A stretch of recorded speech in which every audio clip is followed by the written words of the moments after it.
Hello friends, this is edge classes powered by Srivastava classes. आज जो topic हम लोग डील करने वाले हैं वो है न्यूट्रिशन, जो लाइफ प्रोसेस का बहुत ही इंपॉर्टेंट टॉपिक है और ये बोर्ड पॉइंट ऑफ व्यू से बहुत इंपॉर्टेंट है। जैसे बहुत सारा क्वेश्चंस आता है बोर्ड लेवल में, ठीक है। तो सबसे पहला न्यूट्रिशन क्या होता है?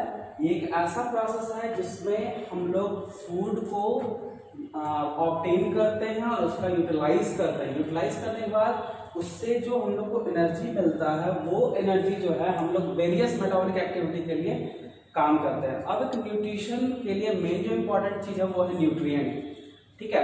तो न्यूट्रिएंट जो होता है वो कुछ मतलब हम लोग nutrient as a form of food लेते हैं। उसमें मेनली न्यूट्रिएंट 3 टाइप का है, प्रोटीन, फैट एंड कार्बोहाइड्रेट्स, ठीक है। तो न्यूट्रिएंट जो है हम लोग किस चीज़ के लिए लेते हैं? तो प्रोवाइडिंग एनर्जी, ठीक है, body building, maintenance and regulation of metabolism, इसको बोलते हैं। ये न्यूट्रिएंट का फंक्शन, मतलब न्यूट्रिएंट जो होता है वो फूड के फॉर्म में हम लोग इनटेक करते हैं, ठीक है। तो इसके बाद types of nutrition. Types of nutrition 2 type का होता है, एक होता है ऑटोट्रॉप्स और एक होता है हेटेरोट्रॉप्स। ऑटोट्रॉप्स का मतलब है, ऑटो यहाँ समझिएगा टर्म को डिफाइन कर रहा है। ऑटो का मतलब होता है सेल्फ और ट्रॉप्स का मतलब है न्यूट्रिशन, मतलब वैसा ऑर्गेनिज्म जो अपने से न्यूट्रिशन को इंटेक करता है, मतलब वो फुलफिल करता है। तो इसके लिए एक इम्पॉर्टेंट है कि इसका 2 टाइप है जिसको हम बोलते हैं फोटोट्रॉप्स, एक होता है केमोट्रॉप्स। तो फोटोट्रॉप्स जो होता है वैसा ऑर्गेनिज्म जो सनलाइट के प्रेजेंस में फूड को सिंथेसाइज करता है और केमिकल प्रेजेंस, और वो chemical as a form of ATP वो यूज करता है एनर्जी का फॉर्म। अब जैसे ऑटोट्रॉप्स को हम डील करेंगे, तो ऑटोट्रॉप्स एक ऐसा प्रोसेस है जिसमें सनलाइट के प्रेजेंस में, मतलब सनलाइट को एज ए एनर्जी के फॉर्म में यूज करके फूड का सिंथेसाइजिंग होता है। अब ऑटोट्रॉप में जैसे 2 टाइप में बताए, photo auto and chemo auto.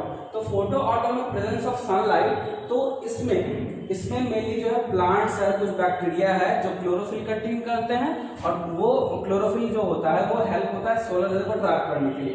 और जो हम केमो ऑटोट्रॉप बोले, केमो ऑटोट्रॉप जो होता है केमिकल के हेल्प से। अब यह केमिकल क्या होगा? तो सेल में एटीपी जो है as a form of energy रहता है बॉडी में, उसी एनर्जी को यूज करके ये फूड का सिंथेसाइजिंग करते हैं। तो केमो ऑटोट्रॉप में मैक्सिमम माइक्रोब्स जैसे बैक्टीरिया वगैरह, कुछ ऐसा बैक्टीरिया जो न्यूट्रिएंट साइकिल वगैरह में यूज होते हैं, वो bacteria mostly chemo autotrophs mode of nutrition को फुलफिल करता है।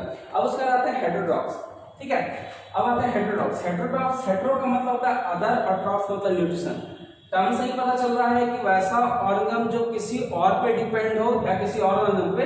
तो ये 3 टाइप का होता है, एक होता है होलोजोइक, ठीक है, एक होलोजोइक, पैरासिटिक एंड सैप्रोफिटिक। तो सबसे फर्स्ट में होलोजोइक को अगर डिफाइन करेंगे तो होलोजोइक वैसा ऑर्गेनिज्म होता है जो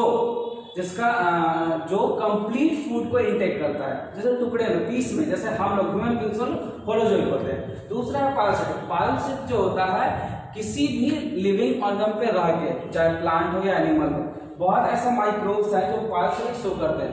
मैक्सिमम जो भी ऑर्गेनिज्म, जनरली ऐसा होता है कि जनरली जो मैक्सिमम ऑर्गेनिज्म है वो अगर पैरासिटिक शो करते हैं, इसका मतलब वो हार्म करते हैं। जितना भी है सब डिजीज का ऑर्गेनिज्म, डिजीज कॉजिंग ऑर्गेनिज्म जो पैरासिटिक मोड ऑफ न्यूट्रिशन को शो करता है। अब है सैप्रोफिटिक जो होता है, सैप्रोब्स का मतलब, यहाँ सैप्रोब्स का मतलब क्या होता है? सैप्रोब्स का मतलब होता है कि डेड एंड डिकेइंग पार्ट पे फूड को इंटेक करना, ठीक है। डेड एंड डिकेइंग पार्ट पे फूड को इंटेक करते हैं। तो जैसे इसमें एग्जांपल क्या हो जाएगा? तो fungi, most of the fungi are saprophytic, but उसमें कुछ ऑर्गेनिज्म जो पैरासिटिक शो करते हैं और कुछ सिम्बायोटिक। तो मेनली मोड ऑफ न्यूट्रिशन के अगर हिसाब से बात करें, एग्जामिनेशन पॉइंट ऑफ व्यू से अगर बात करें तो सैप्रोफिटिक बहुत इंपॉर्टेंट है। तो एग्जांपल्स वगैरह 1 मार्क्स में ये सब क्वेश्चन पूछा जाता है कि मोस्ट ऑफ द फंगी कौन सा मोड ऑफ न्यूट्रिशन करते हैं या शो करता है, ठीक है। ये तो है कि हमारा टाइप्स ऑफ न्यूट्रिशन में ये ऑटोट्रॉप्स एंड हेटेरोट्रॉप्स में इसका मतलब ये डिस्क्रिप्शन है, ठीक है। आगे हम लोग डील करेंगे ऑटोट्रॉप्स क्या होता है। आज का टॉपिक है ऑटोट्रॉपिक न्यूट्रिशन। ये ऐसा न्यूट्रिशन है जिसमें कोई भी ऑर्गेनिज्म अपने से ही वो फूड को सिंथेसाइज करता है from inorganic raw material with the help of sunlight, with the help of energy जो हम यहाँ लिखे हैं वो होता है सोलर एनर्जी, इसको बोलते हैं सनलाइट, जो सनलाइट से मिलता है। दे अंडरटेक फोटोसिंथेसिस। कहने का मतलब ये है कि ऑटोट्रॉफ न्यूट्रिशन जो होता है उसमें जो प्रोसेस यूज होता है उसको हम बोलते हैं फोटोसिंथेसिस। अब ये फोटोसिंथेसिस क्या है? फोटोसिंथेसिस एक बायोकेमिकल प्रोसेस है जिसमें फूड मैन्युफैक्चर होता है with the help of CO2 and H2O, और साथ में वहाँ पे क्लोरोफिल भी चाहिए और सनलाइट भी चाहिए। ठीक है, इस प्रोसेस में ऑक्सीजन का लिबरेशन होता है, ऑक्सीजन रिलीज होता है, और सिंपल शुगर या फिर हम बोल सकते हैं जो कार्बोहाइड्रेट लिखे हैं इसको ग्लूकोज फॉर्म करता है। अब इसका रॉ मटेरियल के केस में हम लोग 4 चीज पढ़ते हैं, CO2, H2O, chlorophyll and sunlight, और जिसको हम लोग बोलते हैं सोलर एनर्जी। सनलाइट से ही हम लोग ये जो एनर्जी है वो सोलर एनर्जी को इंटेक करते हैं। रॉ मटेरियल के बारे में CO2, जैसे CO2 है कार्बन डाइऑक्साइड। कार्बन डाइऑक्साइड जो होता है वो क्योंकि 2 प्लांट है, एक एक्वाटिक में भी रहते हैं और एक लैंड प्लांट भी है, तो लैंड प्लांट जो है CO2 intake directly general leaf surface से वो इंटेक करता है, और अगर एक्वाटिक की बात करेंगे तो वाटर में जो बाइकार्बोनेट के फॉर्म में प्रेजेंट होता है कार्बन डाइऑक्साइड, उससे इंटेक करता है।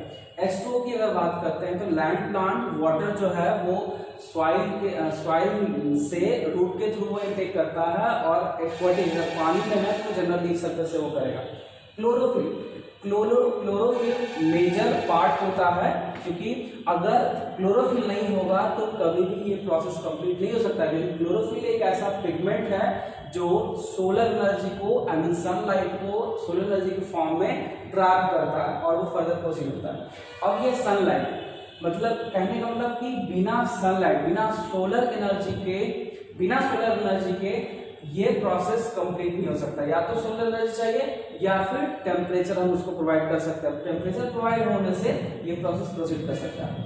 ऐसे मेन जो है, अगर आप लोगों को अगर एग्जाम में अगर आता है कि हम क्या लिखना है, सोलर बेस्ड सनलाइट। ठीक है, रॉ मटेरियल क्लोरोफिल के बारे में बात करें। क्लोरोफिल जो होता है प्लांट के सेल में एक सेल ऑर्गेनेल है जिसको बोलते हैं प्लास्मिड, उसमें क्लोरोप्लास्ट होता है। क्लोरोप्लास्ट कंटेन करता है क्लोरोफिल को। Chlorophyll is a green pigment और ये मेजर पिगमेंट है जिसका काम होता है सोलर एनर्जी को ट्रैप करना। अब यही सोलर एनर्जी बाद में ये एनर्जी के फॉर्म में जब प्लांट जाता है, ये बाद में जब फूड का फॉर्म लेता है तो ये कन्वर्ट होता है केमिकल एनर्जी। फोटोसिंथेसिस का एक और डेफिनेशन है, इस प्रोसेस में सोलर एनर्जी जो होता है वो कन्वर्ट होता है केमिकल एनर्जी में। क्लोरोफिल अगर हम बात करें तो क्लोरोफिल प्रेजेंट है क्लोरोप्लास्ट में। क्लोरोप्लास्ट जो होता है वो 2 पार्ट से कंसिस्ट होता है मेनली, एक बोलते हैं ग्रेना और एक बोलते हैं स्टोमा। ऐसे तो क्लोरोप्लास्ट पढ़े होंगे 9th में, जिसमें double cell membrane bonded cell organelles होता है और वो कंटेन करता है ग्रेना एंड स्टोमा। तो ग्रेना में जो होता है मेनली क्लोरोफिल प्रेजेंट है जहाँ लाइट रिएक्शन होता है, और स्टोमा में जो होता है वहाँ पे वो डार्क रिएक्शन होता है। तो क्लोरोफिल जो है वो मेजर पिगमेंट है और वो जो है सोलर एनर्जी को या सनलाइट को ट्रैप करने में हेल्प करता है, जो कि फोटोसिंथेसिस के प्रोसेस को फिर वो आगे बढ़ाता है। ये हमारा रॉ मटेरियल तक आज है। नेक्स्ट क्लास में हम फिर इस चीज को डील करेंगे, यानी क्लोरोफिल के बारे में पढ़ेंगे और सनलाइट कैसे ये फंक्शनिंग करता है, कैसे ये पूरा मटेरियल काम करता है।